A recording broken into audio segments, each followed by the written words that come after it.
Hey y'all, it's September the 2nd, 2015, and a while back I made a statement. You might not have liked it.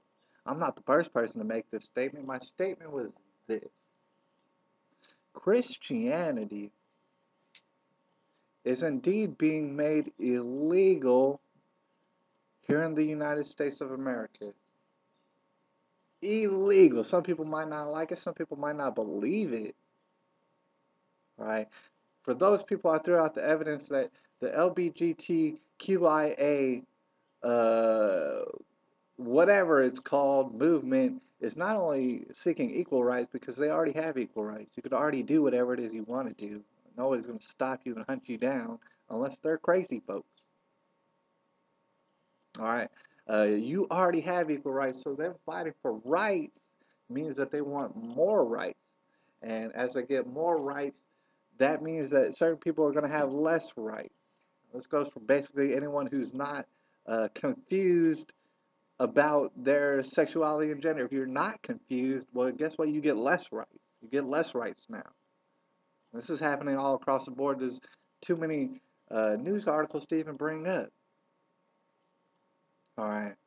But at the same time, what's most notable about this is that Christianity is being made illegal. The reason because of this is due to the fact that Christianity itself and true Christians are the ones who speak loudest against sexual perversion. Now, a lot of people have a lot of things to say about sexual perversion, but Christianity and true Christians have always been the loudest against it.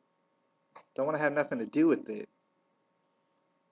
right? So this is why they're usually targeted amongst the LGBT crowd, right? And it's pretty much being made illegal little by little. And you're obviously aware that Christianity has been forced out of our public schools in every single way, shape, and form.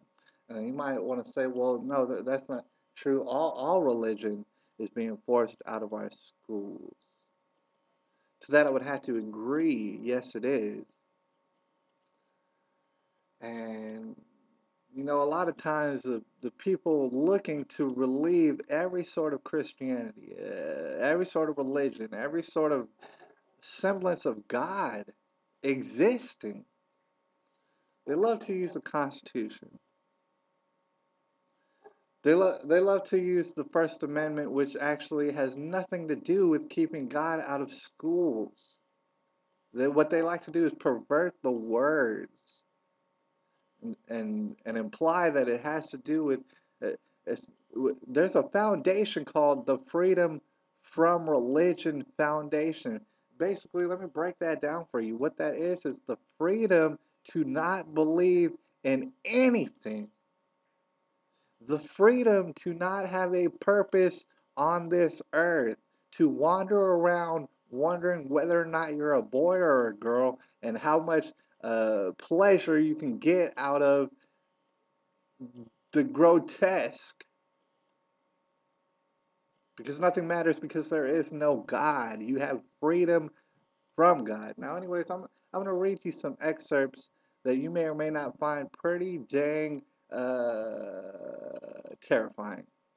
All right, from this article, real quick. Give me a second, right quick. I'm gonna have to scroll to it. All right, let me just read this excerpt.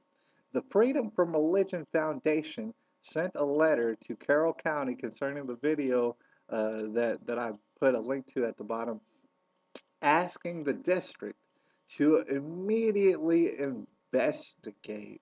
Now, as to what you're going to investigate, I'd have no idea. And take action to ensure that there will be no further illegal religious events. Do you hear what I just said? This is a quote from her. This is a quote from the Freedom of Religion Foundation.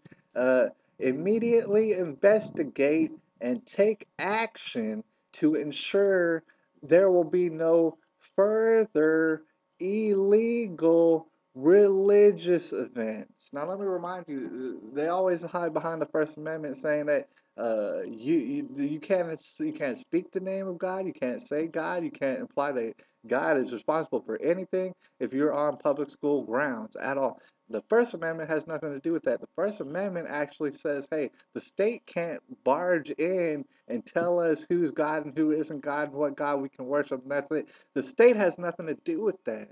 That's what the First Amendment means. What they're doing is perverting it, and they're perverting it on such an obvious level that is mind numbing. Let me just go even further. In the letter, the FFRF mentioned its lawsuit against Emmanuel County School District for similar practices. The group is now seeking punitive and personal liability damages in that case. We prefer to settle these matters cooperatively, i.e., we prefer to shake you down where it's nice and quiet and stuff. We don't kick up much dust. The letter ends with a request to detail the steps the school district is taking to comply with, again, like I said, the First Amendment, which has nothing to do with this. In fact, the First Amendment, if it does anything, is to say that you should get the hell up out of here trying to tell us who we can and cannot worship. All right. And then, it goes, it says more just mind-numbing stuff. Um, well, just to continue, it says, this is from Annie Laurie Gaylor, who's the Freedom from Religion Foundation's president. So she said, I can't remember another case like this. It's really misusing the authority of the coach to promote his personal religious agenda. All right, and then she goes on further. Let me see if I scroll down right quick. All right, check this out. It says, starting this video out, and I believe this is Gaylor again. They call it a step of obedience, and then the camera pans to the students, said Gaylor. It's forcing them to undergo a religious ritual to be accepted on a team. How are they going to cross their coach? They have no choice. It's proselytizing, it's coercive, and it's not legal in our schools. Let me tell you this. I saw part of this video, and correct me if I'm wrong. I did not see one gun in the video. There was not a gun up to anybody's head making them do this. Right? In fact, the statement that you just made implies this, that the the idea of football in high school, football itself should be like God to you.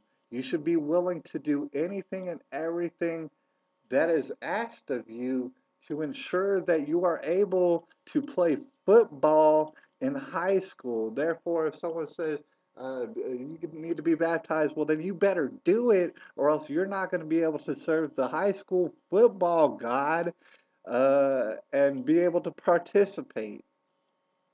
Now, I'm sure that it's not the case, and if there was people there who didn't want to be there, they would just go ahead and not be there. But that's what you're implying when you say that. You say that what you're saying is that coach becomes God. And so what he's doing is wrong because now he's forcing you to do something that you don't want to do, even though it's on videotape and it looks very much like everybody who is there wants to do what's happening. But no, that's illegal. That's coercive. That's proselytizing. There's no place for God, the mention of God, anybody having a cross. You can't put Bible verses on anything. You can't, if it has anything, if it has words that have been included in the Bible, do not even dare speak them, not on public school grounds. All right. I don't know.